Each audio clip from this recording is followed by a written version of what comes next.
É bem evidente que Hollywood começou uma tendência que se tornou crescente e está dominando o mercado cinematográfico. Afinal de contas, a gente vive a era da nostalgia. E partindo desse princípio, então, e seguindo essa tendência, um grande clássico da comédia renasce com Corra que a Polícia Vem Aí de 2025. Mas será que Hollywood conseguiu acertar dessa vez e trazer algo que nos traga a nostalgia, mas ainda assim acrescente alguma coisa nova? Será que, para os padrões de hoje, esse humor pastelão, bobo, descompromissado, faz sentido? Bom, é disso que a gente vai falar de hoje, porque nós vamos falar de Corra que a Polícia Vem Aí.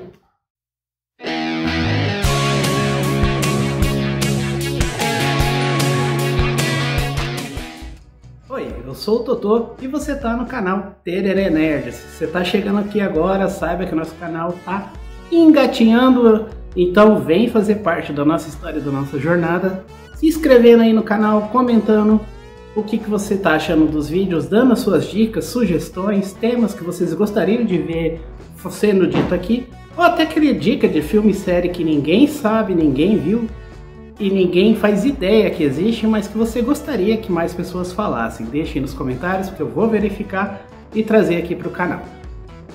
Então, vamos seguir com o... Como sempre, eu não vou dizer nada, vai estar aqui na tela, você vai olhar, você vai apontar seu celular, aí você vai falar assim, acho que R$1. E aí fica eu falando daqui, você faz o Pix daí. Eu falo daqui, Pix daí, falo daqui, Pix daí e dá tudo certo. Agora então, vamos seguir e bora pra crítica do filme. Garotinha, para! Tu quer o que, mocinha? Teu rabo! Essa sound da polícia! Essa sound da polícia! Essa sound da polícia! Quem é você? Frank Drebin, Esquadrão de Polícia. A nova versão. Essa sound da polícia! Pois bem, como eu já falei ali no início, nós vivemos hoje a era da nostalgia. Não é só no cinema. É um movimento que vem, na verdade, eu acho que até um pouco pós anos 2000, que sempre existiu, mas que se tornou ainda mais forte no ramo da música. Se você parar para pensar, você tem muitos artistas, principalmente dos anos 80, retomando grandes shows, grandes turnês, grandes temporadas, né? Não só para as pessoas que viveram essas músicas à época, mas essa nova geração que cresceu ouvindo os pais, os avós, que aprenderam a consumir esse tipo de produto. E aí, você tem então essa tendência que foi se tornando crescente, e ela começou, ainda que timidamente, se expandir ali para produções audiovisuais, como alguns filmes, séries. Vamos citar um exemplo aqui, então, de onde eu acho que essa tendência passou a valer mesmo, trazendo aí sequências de filmes que já estavam há muito tempo sem aparecer, como é o caso do Predador. Saiu aquele Predadores, né, que embora seja um bom filme, né, ainda não tinha toda a magia do original. E aí a gente segue essa tendência e chega, por exemplo, em Star Wars, que quando traz pra gente o Despertar da Força, então o que você tem? Você tem um reboot, que ao mesmo tempo que funciona como uma nova versão para um filme clássico, tenta, na verdade, colocar ele como sequência. Alguns filmes e séries vão ser melhor sucedidos, outros não, mas a verdade é que essa tendência só cresceu. E até atingir o ponto ápice da nostalgia. Se a gente seguir exemplos recentes como os filmes da Marvel, os filmes de bilhão que estão batendo o famoso $1 bilhão, que é considerado o ápice do sucesso nos cinemas, você vai ter filmes como No Way Home, que traz os Homens-Aranhas anteriores para o filme, e o Deadpool e Wolverine, que vai beber na fonte da nostalgia, embora seja um filme muito divertido e que tenha uma história. Ele traz toda essa carga nostálgica de volta. E agora, se você pegar aí a lista dos próximos filmes, ou eles vão ser sequências dos grandes filmes, claro, ou vão ser remakes. Nessa tendência de remake, continuação. Por um lado, é Hollywood fazendo dinheiro, óbvio. Por outro, você tem aí filmes que muito criativos que não vão chegar a ser falados. E preenchendo essa lacuna desses novos filmes, a gente vai ter os streamers. Mas a questão é que no cinema mesmo, o que leva as pessoas, a forma de trazer essas pessoas, vai basicamente se basear naquilo que foi feito antes. Dito tudo isso, então a gente tem Corra que a Polícia Vem Aí de 2025. Eu tenho um vídeo aqui falando sobre o filme original de 88, contando histórias de bastidores, tá aqui no card, mas você só vai ver depois que terminar esse vídeo, hein? E é o seguinte, ele parte exatamente da mesma proposta. Ele traz um remake para as novas gerações, mas ele na verdade é uma sequência, já que em vez do Frank Drebin, que era interpretado pelo Leslie Nielsen, lá no original, a gente tem aqui o Liam Neeson, sonoricamente até parecido, né? Seguindo a mesma proposta, você tirar um ator que é extremamente confortável num tipo de filme e trazendo ele para comédia, quebrando totalmente com aquela visão que a gente tem.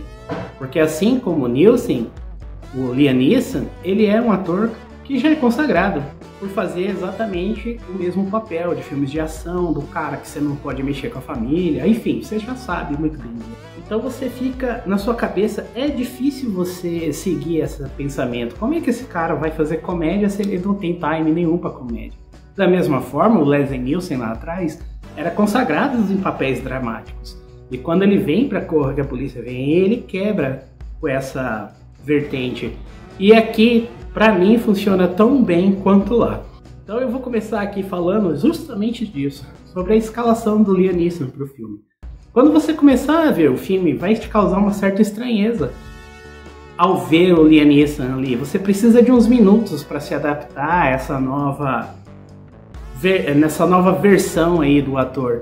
Porém, ela funciona tão bem quanto a original, porque o time cômico do Liam Neeson, ele funciona de uma forma diferente de um ator de comédia, que precisa levantar, fazer uma careta, fazer um gesto corporal que colabore. E quando a gente trata desse personagem, o Frank Drebin Jr., filho do Frank Drebin, do original, ele tem a mesma pegada, que é o cara sem noção, que faz as coisas, que as coisas acontecem, mas pra ele é tudo muito natural, porque ele não vê nada de estranho nisso. Ele permanece ali na seriedade, na forma de conduzir e é muito acertado. É como se o Liam Neeson fosse exatamente perfeito para esse tipo de papel. E numa história como esse filme traz, você precisa ter esse ponto sério no meio do absurdo. Porque tudo que acontece nesse mundo é absurdo, é exagerado, é sem noção. Se a gente comparar com as comédias atuais, por exemplo, elas têm um outro tipo de comédia. Todo o elenco, toda a narrativa, ela é voltada para a criação de cena de uma forma cômica. Aqui você precisa quebrar isso, porque você tem o exagero, o absurdo, e não pode ter vergonha disso. E nesse ponto, para mim também, o filme valeu muito a pena, porque ele consegue te inserir nesse mundo de absurdos, de exageros, de piadas nonsense tão naturalmente que você, uma vez que você compra esse mundo, você só esquece, desliga e assiste. E nesse ponto, que é a função do filme, não é revolucionar, não é ganhar Oscar, não é mudar a sua vida, é justamente de desligar do mundo real e te colocar nesse mundo onde o filme é curto, tá?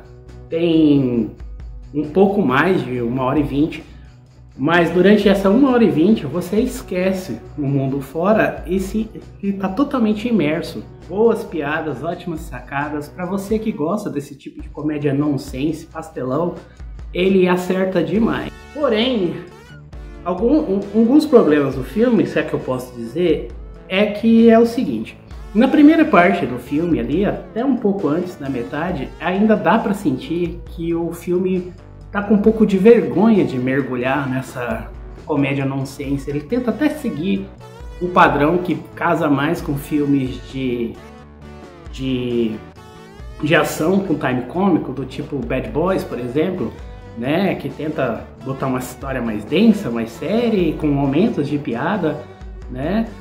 Mas se você considera a primeira cena, tá no trailer, inclusive, do assalto ao banco, né? Por mais que o filme já naquele momento tenta te pôr uma situação absurda para te dizer, olha, esse mundo aqui tudo é possível. Em dado momento, inclusive, o próprio personagem tem uma ótima piada sobre isso.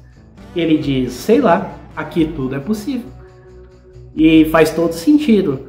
Mas é só da metade do filme, realmente, que parece que a produção, a direção, o roteiro, enfim, resolve abraçar essa ideia do absurdo. E é aí que o filme ganha força mesmo. Porque a partir daí que parece que todo mundo ali relaxou, aceitou e seguiu. Que aí é piada nonsense atrás de piada nonsense, situação absurda atrás de situação absurda, ótimos diálogos que vão te fazer rir.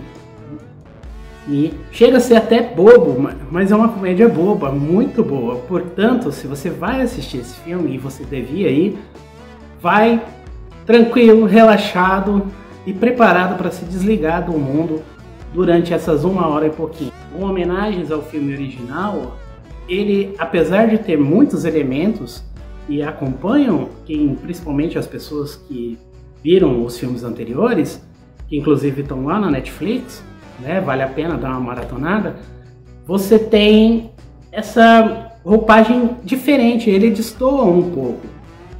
Mas com os poucos personagens que possuem esse filme, se a gente comparar com filmes do mesmo modelo, como Todo Mundo em Pânico, que tem muitos personagens para gerar mais cenas de sketch e interação, esse personagem tem até poucos personagens.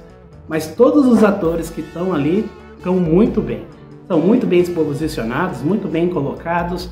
Eu acho que sobra só uma personagem ali que me deu a impressão de que no corte saiu muita coisa dela. Mas mesmo assim, os personagens principais, que é o vilão, não vou falar nomes, me desculpe, vocês já estão acostumados. Se vocês verem os vídeos desse canal, sabem que nomes são difíceis. Mas o vilão do filme, que é o cara que faz todos os vilões que você puder ver, onde você vê ele vai ser vilão. Ele tá aqui, ele tá muito bem, ele tem um time de comédia que é parecido com o que o Liam Neeson faz, porém ele já é mais escrachado, assim, mais mergulhado, eu acho que combinou muito bem. Pamela Anderson tá lindíssima, maravilhosa no filme, tá muito à vontade no papel. Ela começa com aquela ideia de femme fatale dos filmes no ar, mas dali a pouco ela quebra com isso e abraça a comédia, e o time de comédia dela é excelente, é muito bom. Então, e a química entre os dois, entre o Liam Neeson e ela no filme, justifica bem esse boato de que os dois são um casal agora na vida real, porque os dois juntos interagindo é muito legal. Então, eu só tenho elogios para todo mundo em pânico. Eu só tenho elogios para Corra que a Polícia Vem Aí, versão de 2025. Como fã do original, eu acho que o roteiro, logo no início do filme, tá no trailer também, vai colocar o Frank Drebin Jr. se questionando em relação ao Frank Drebin, né? O passado e o presente, frente a frente. E ali o próprio roteiro já coloca para você, quando ele diz: pai, eu gostaria de ser igual a você, só que diferente. E eu acho que é isso exatamente o que esse filme faz. Ele traz um personagem consagrado de volta, só que numa forma diferente, que curiosamente funcionou muito bem. Tirando ali a parte inicial, que ainda existe um pouco de vergonha em assumir isso, que é onde o filme perde pontos para mim, o resto é pura diversão e dá vontade de ver muito mais. Então, pra Corra que a Polícia Vem Aí 2025, minha nota é 7 positivo. Alguns defeitos, mas muitos exageros, com as coisas positivas superando as coisas negativas. Na minha opinião, vale muito a pena você ir ao cinema e assistir os filmes. Sua experiência vai ser ainda melhor se você tiver visto os filmes anteriores. Pelo menos o original, E presta atenção na trilha sonora desse filme, que ela tem sacadas geniais, porque a própria trilha sonora do filme faz paródia com trilhas de filmes conhecidos. Então até nisso os detalhes, que são coisas importantes desse tipo de filme, se sobressaem. E você já viu o filme? Vai ver? Tava na dúvida? Deixe aí nos comentários o que você pensa, o que você espera. De repente você quer esperar para ver no streamer, né? Pra ser sincero, esse é um filme para juntar a galera, para sair, relaxar, que eu acho que a experiência vai ser ainda melhor.